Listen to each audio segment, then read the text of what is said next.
Well, greetings, listeners in Listenerland. Welcome to St. Louis in Tune with Arnold Stricker and Mark Langston, where we size up current and historic events involving people, places, and things in areas such as the arts, crime, education, employment, faith, finance, food, health, history, housing, humor, justice, sports, and government. We originate from and connect the gateway city to our country's current cultural fabric and lives. All right. So our return to civility today is care for things as if they're irreplaceable. When you leave your kids or your spouse or your mom or your dad, you always want to have a good relationship when you walk out the door, because you don't want to have a bad relationship and then something happens and then people feel guilty. And I know our next guest had a good relationship with her son, but what was unfortunate is her son was killed back in 2013.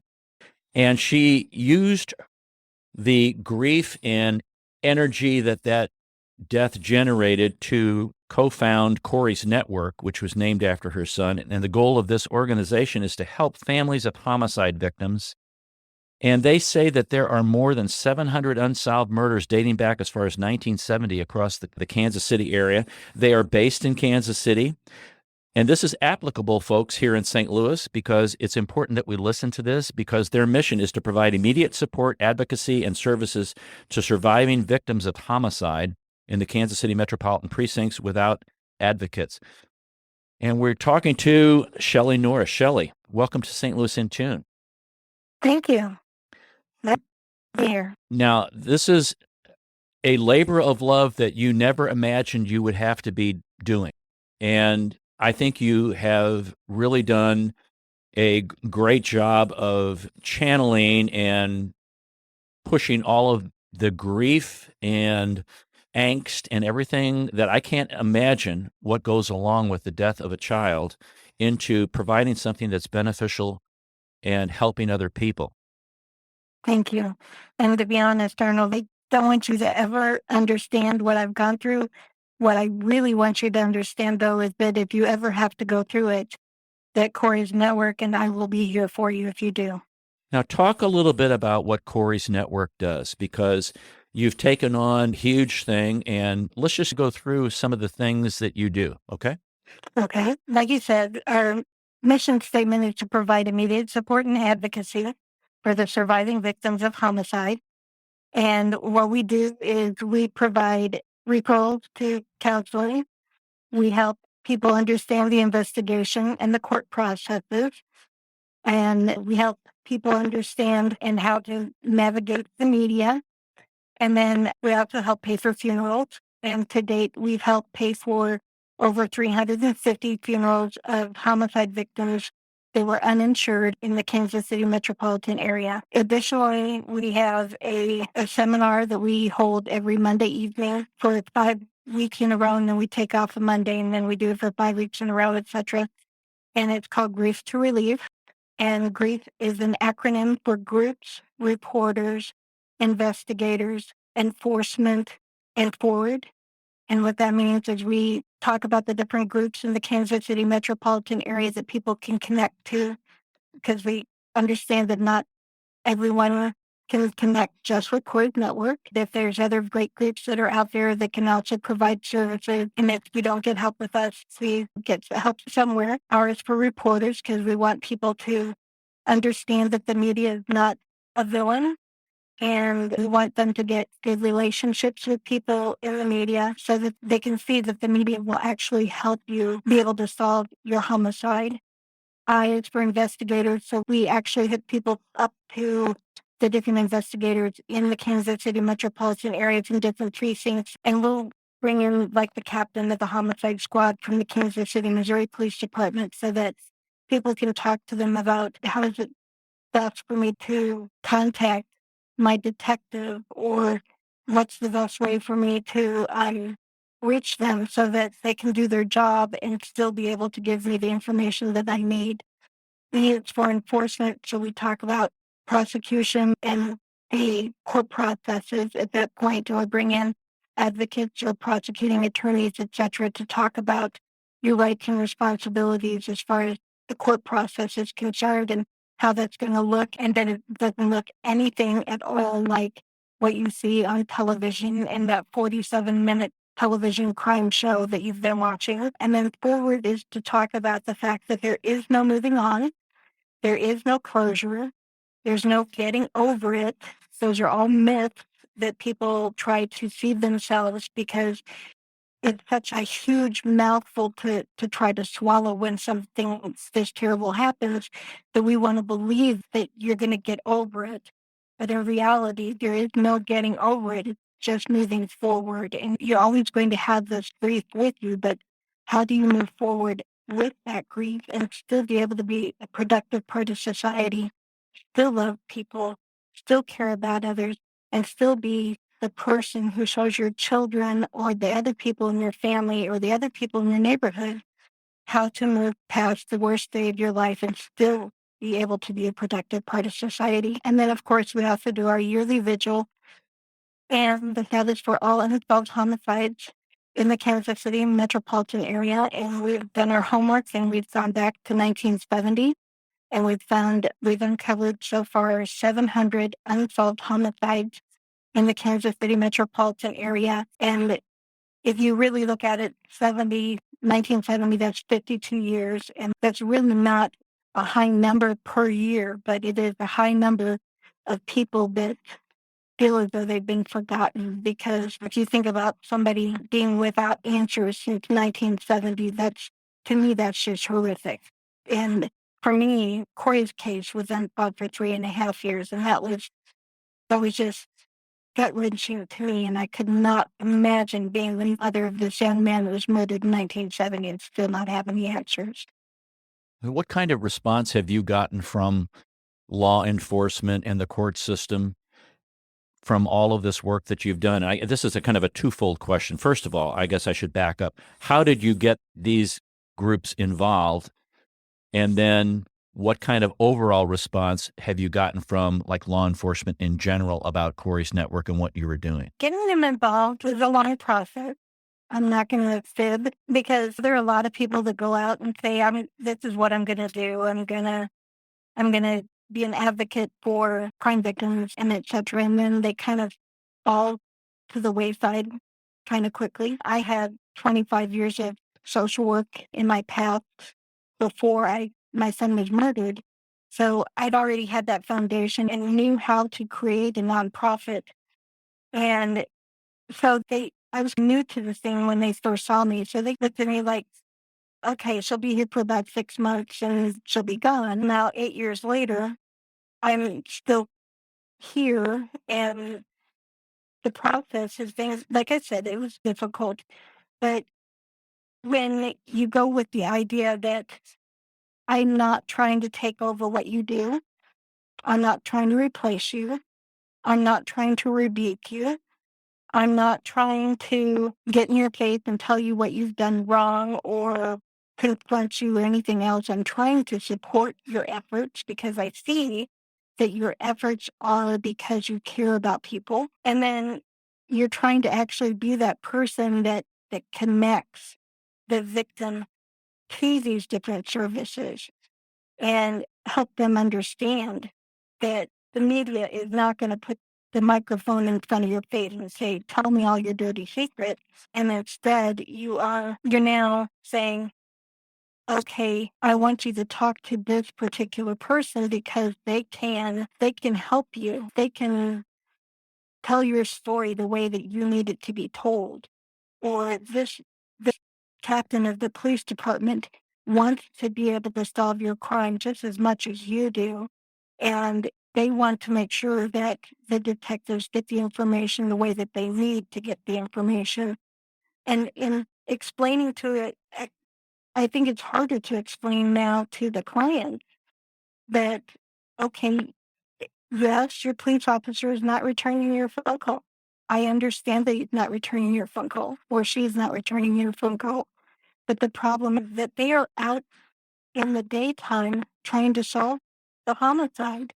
And they're not going to be back at their desk until midnight. And they are not going to call you at midnight. Just send them an email because they will answer your email at midnight. And on top of that, you've got a chain of evidence yourself that you have asked that question. And you've got your documentation that you can prove that you have asked that question. And then if they don't answer, send it to them again. And when you start doing that, the people that are in the supervisory position start seeing that you're really supporting them. Once that started falling into place, and they started seeing that what we were doing was trying to support.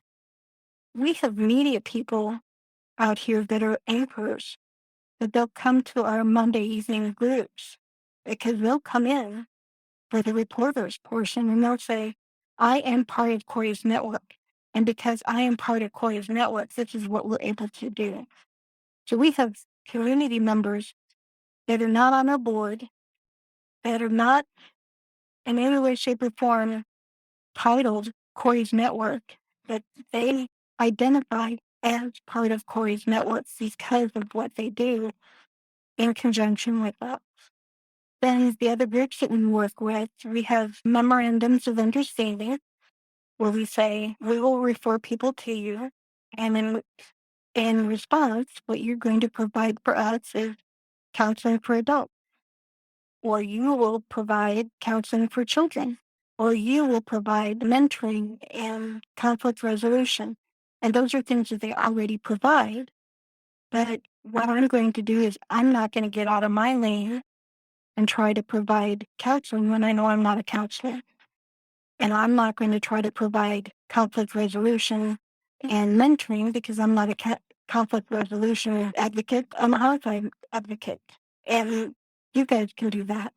So once they see that I'm not trying to tell them how to do their job or trying to get out into their business, I'm just trying to help them. They're actually sending me letters saying, hey, can you write a letter saying that we have been supporting you and you've been supporting us for the last year, and they're getting more money for grants. So once they started seeing that that's what happened, that's how it unfolded. And I've been talking so long now, Arnold, I've forgotten the second question. No, you answered it. I wanted to let you go and not interrupt you because you were doing a really wonderful job of explaining that. Because I can imagine that a tragic event happens like what happened to you, and then you go explain to people what you want to do, and they're like, oh, yeah. And just like you said, well, we've seen this before, we've heard this before, this will last 6 months, and then it'll go away. And your tenacity with that, and just exactly what you said at the end, where I'm not trying to replace your job, I'm not trying to tell you how to do your job, I'm trying to link people up to get assistance. And admirable is nothing describes in my vocabulary what you're doing for people who are in the same situation that you've been through. I just can't describe. So here's a question. How many families and individuals, et cetera, have you helped through Corey's network? We've touched probably around 500 families so far, 350 through the financial portion, which is we only do a stipend. We don't pay for the entire funeral, of course. And then in addition to that, there's probably a good 150 to 200 families that come to us outside of that that just need the counseling referrals, or they need to understand how to deal with the court process, or they need someone to go with them to court, or they need to understand how to deal with the court process or their investigator, or how to move forward. And at our last vigil, we had probably 125 people that were there just to honor the 700 individuals, and they were there to honor their particular loved one that they had thought that nobody even remembered. And my husband, his name's Bob Norris, co-founder as well, he was Corey's stepdad for 10 years, and he takes it upon himself to reach out to every homicide victim and try to make a contact with them, find out if they need any financial help. But then if it's an unsolved homicide, he reaches out to them, tries to find out what the circumstances were, find a picture of this individual, find out exactly what the reward is for this homicide, and puts together what we call our reward posters. And then he then electronically posts them to our Facebook and our Twitter and our Instagram. And it's like his meditation time every single day. Mm. And he will sit there and pray for or meditate or think about this person and the effect that it's having on that person's family. And he does that for all 700 of these families that we've identified. And this is 700 families that are still unsolved. That's not including the ones that have become solved since we started this process. Yeah, that was a question Because as you were talking that I had. Is there like a reverse refer where maybe a family member or a family would go to law enforcement or a court system or a social system and say, hey, I need help. And they may say, hey, call Corey's network. They can help you through that. But it sounds like your husband initiates a lot of this with the families. he initiates a lot, but I will tell you that the Kansas City, Missouri Police Department, the Kansas City, Kansas Police Department, the Independence Police Department, which is a suburb, and many other police departments, they refer to us. All of the funeral homes in the urban area, in the Kansas City, Missouri, and Kansas City, Kansas area, they all refer to Corey's network. I mean, Kansas City, Kansas, because we're right on, just like St. Louis is both sides of the border. We're right here on the border too. So we don't just do Missouri, we do both sides. Kansas City, Kansas is required of the police when they go to a homicide to hand out our brochures. Wow, that's great. And keep in mind, just so that you and I are on the same page, Corey's network, there's not one paid person on our staff. This is done by a 9-person board of directors and volunteers. We've never accepted a grant. We've never accepted any kind of like government assistance or anything else. This is all done by donation and volunteers. So for us to be able to know that our brochures are being handed out by government officials is amazing. Oh, yeah. Oh, yeah. That's huge. You brought up about how other agencies want you to write a letter so they can get additional funding. How do you get your funding, Shelley? Out of the kindness of the people in our community, they do fundraisers on Facebook. They do fundraisers through Pampered Chef. They do fundraisers through Tupperware. They do fundraisers all through the community. We're doing fundraisers until COVID. We were doing auctions and those kind of things. And then not too long ago, I got a phone call from Jeff at Highland Park. He is here in Kansas City, Kansas. And actually, I stepped down from the presidency and now I'm the director of the public relations. But the president called and she said, I have Jeff on the line and you need to hear what he just told me. And I said, okay. And he said, hi, I entered into a drawing with a local urn company and I won and I'm going to donate the money to Corey's network. And I said, well, that's wonderful. And he said, you're going to get a $10,000 check. Wow. And I said, Jeff, I love you. Oh. And he said, well, all of the funeral homes in the area love you because we know that if you're involved, that we're going to get some money. Because if you are involved, we know the money is already in the mail, period. And a terrible thing to talk about, but the cost of a funeral is so, and the fact It's that ridiculous. it is, and the fact I've gone through a couple in my family just recently, and there's some tough decisions that have to be made when you're doing a funeral. The fact that you all are helping with that expense, it's such, even that $10,000 donation, that may just help for one funeral. What a big thing to take on, I guess. Right.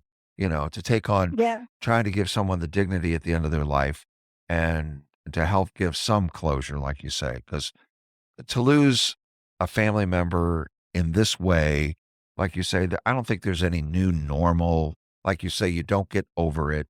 Your life has changed. I've lost a child myself. It wasn't quite as tragic as being murdered brutally. It was not a timely death for my daughter, but you never get over it. It's Right. not, they go, oh, it'll be a new normal. You'll be fine. You know, they're trying to console you. But as you know, Sherry, you just never, it's just different. There's a numbness, I think. There's definitely a hole in your heart.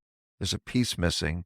And to have her organization helping you move on and try to move on, you're still here on the earth walking and trying to contribute. And it makes a big difference to have people there to help you do that. So I applaud what you're doing. And the cost of funerals, and I know that's a lot of what you do too, is just amazing to me. And folks, you can't give enough, I don't think. Well, and Arnold, can I ask you a question real quick? sure. Yeah. What is your daughter's name? Oh, that's nuts. That would be Mark. Yeah. Okay. Yeah. It was Shannon. Her name was Shannon. Oh, was that Mark? Yeah. Yeah. That was Shannon. Okay. Her name was Shannon. Shannon? She had 3 children. I got 3 grandkids from Shannon.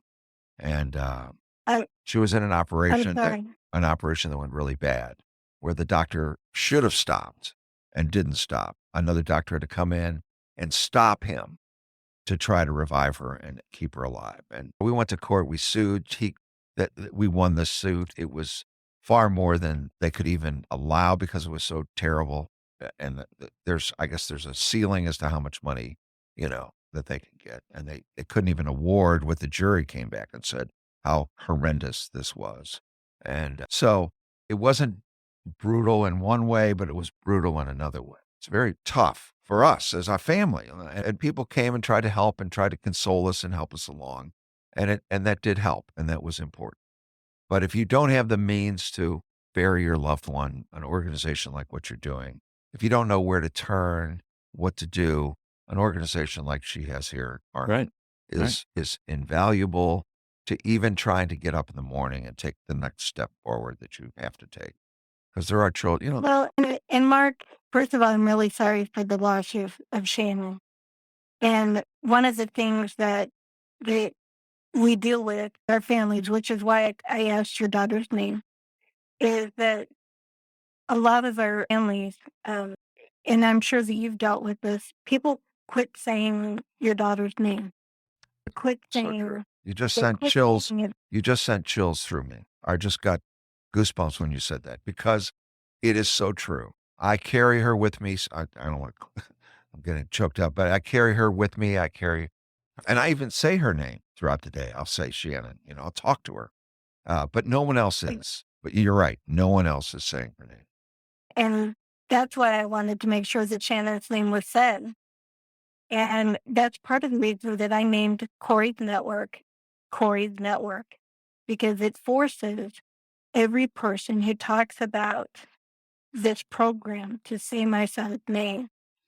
Every time someone says Corey's name, it gives me that same thrill. And the other part of it is it's named a network because it's not Corey's all-encompassing, we do everything for everybody thing. It's Corey's Network because we try to network with other programs to make sure that all of the needs are met. And for me, putting those 700 faces out there into the public eye, it's saying the people's name. It's like giving that parent that moment where their child's name is said again. And that recognition that Shannon walked the earth, that Corey walked the earth, that they were people, that they were loved, that they were important, and that someone out there gives a damn, Yeah. And that's really what all of this is about. Corey was one of the most giving young men you could possibly think of. He was 22, and he ended up being an organ donor. Mm. He donated enough that he saved 5 lives. He gave sight to 2 people. He gave veins. He gave blood. He gave bone marrow. He gave bone. He gave tissue. He gave so much that there's more PVC in my son's casket than there is Corey. But on the other hand, this young man that I was able to take care of for his entire life I could not pay for his funeral because I did not have insurance on my phone. And because of that, and when I walked out and I realized that I had to beg other people to help me pay for my son's funeral, I had to beg other people.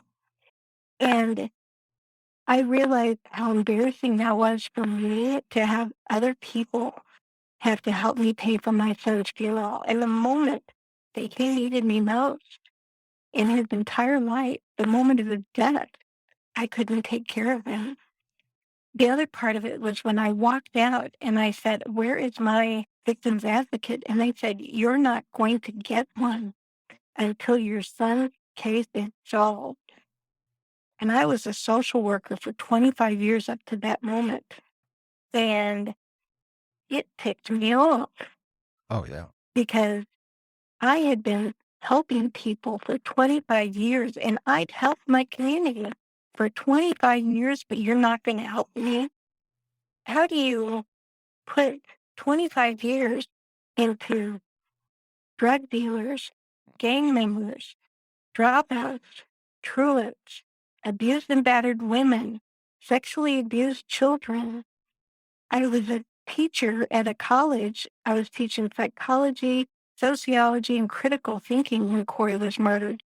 I worked for Missouri Department of Corrections. I worked for the family courts. I'd run through shelters for abused and battered women. I'd done all these different things, but no one wanted to be there for me. And I said, at that moment, I cannot sit back and watch another woman get on television and see her crying like I was crying and know I could have helped her and I didn't. And that is where Corey's network came from. I wanted my son's name said. I wanted to make sure no one had to feel the way I did. And it had to be a connection to all of the different programs in the area. And I will tell you, when I told people we're going to help people pay for funerals, everyone in the room looked at me like I was a nut. And we don't pay for the whole funeral. We give a small stipend, but it's more than their Uncle Charlie will give them. Hmm. And it's from somebody who's just saying, "You don't know me, but I love you." And that's quite network in a nutshell. You've built connections with people, you've built credibility, and you have an honest and a loving commitment to seeing this through.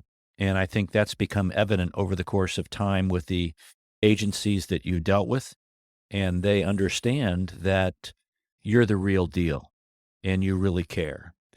And I can't imagine in a moment when you really need assistance that you can't get any. Mm-hmm. That's a Terrible. very lonely place to be.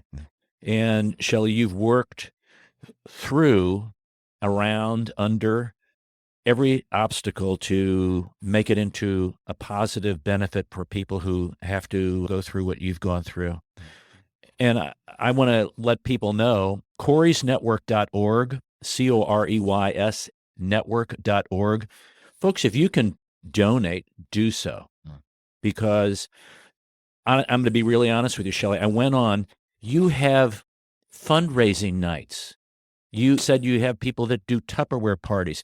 And I can't believe that agencies ask you to write a letter so they can get grants and extra money, and yet none of that money flows your way for what you're doing.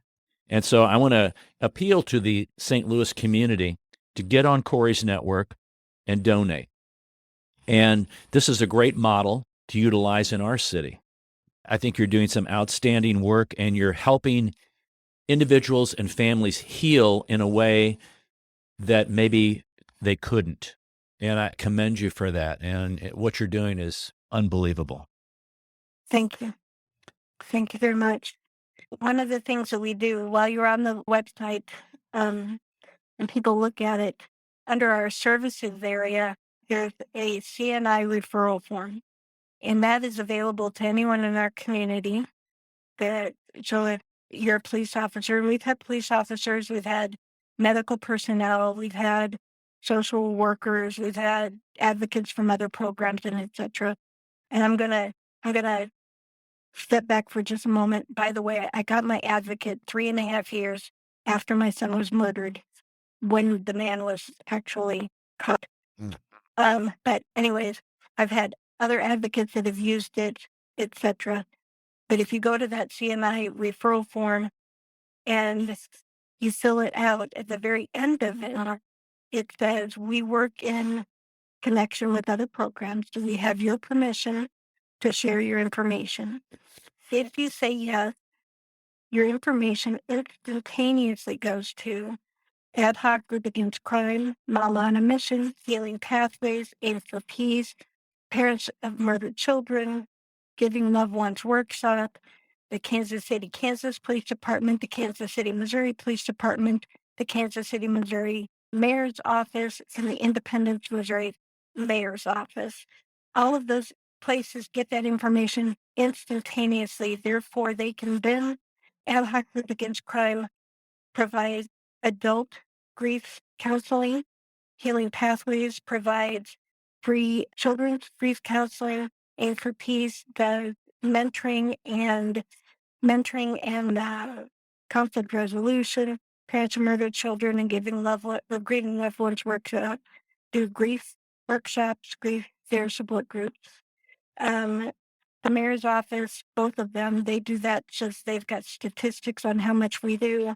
The police departments both know them, who we're working with, so that they can better refer to us. But that way, rather than a person like myself having to go into the community and saying, "Can you help me? Can you help me? Can you help me?" Instead, those different programs, because of their memorandums of understanding with Corey's network, then go to that person and say, "I can help you." Wow. And that's the difference. That's a huge That is the difference. difference. You've made a difference in a lot of lives.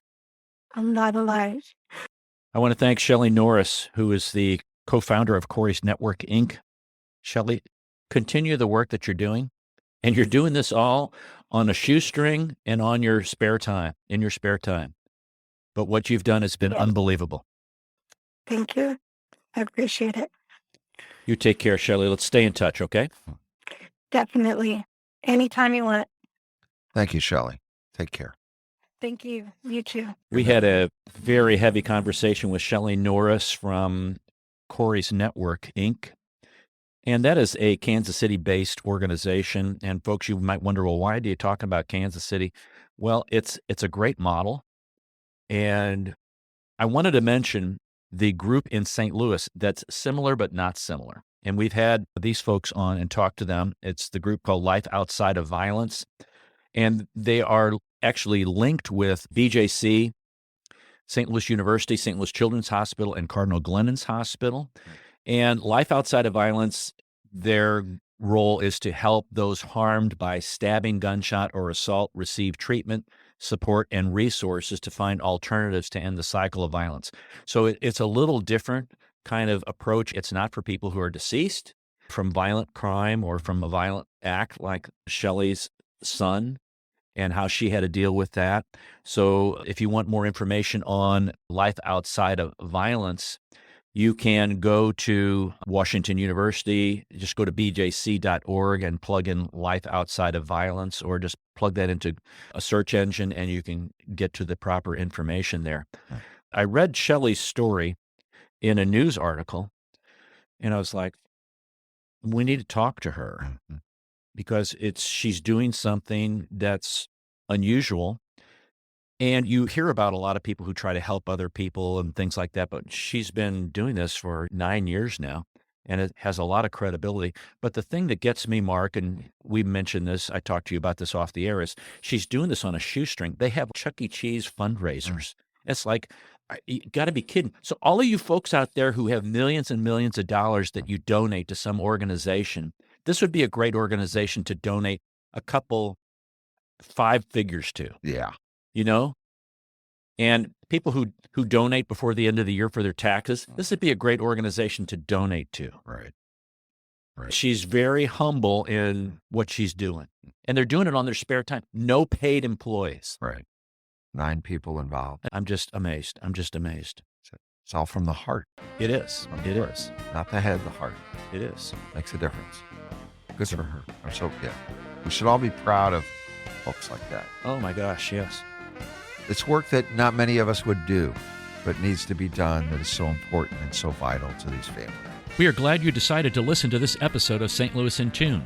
We know there are hundreds of thousands of podcasts out there, and we are glad that you have chosen to listen to us. St. Louis in Tune is produced in cooperation with KWRH 92.9 FM and Motif Media Group. For St. Louis in Tune, I'm Arnold Stricker.